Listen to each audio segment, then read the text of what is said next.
তারপরে এই অবস্থা। এখন আমাদের মারার জন্য সব লোক ইন্তজাম হচ্ছে। দাদু তোমার মেয়ের নাম কি? আমার মেয়ের নাম হলো মায়া। আর তোমার নাতনির নাম? কোন নাতনি? বড় নাতনি হ্যাঁ, বড় নাতনির নাম কি? সামান্তা। মেজো? মেজোটা সুস্মিতা। ছোটটা? কারিশমা। সব তো মনে রাখছো। মনে থাকবে না?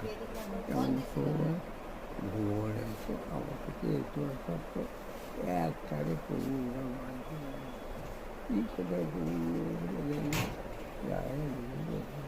কি কথা বলতেছো ভগবানের সাথে? বলছি প্রভু আমাকে রক্ষা করো। কি রক্ষা করবে? কি কথা? আর দাঁড়া মারো তো বাইরে ফেলো, কিন্তু আমার জামাই মেয়ে নাতিদের ওখান থেকে নামতে দেবে। নামো ওখানে তো ওখান থেকে ওখানে নামতে পারে, ছেলে মানুষ তো। এমন সময় প্রভু এসে তাহলে প্রভু তো রাগ করবে, তুমি যে সকাল থেকে না খেয়ে আসো। রাগ করে আমি প্রভু আর আমি বলি প্রভু আর তুমি বুঝবা।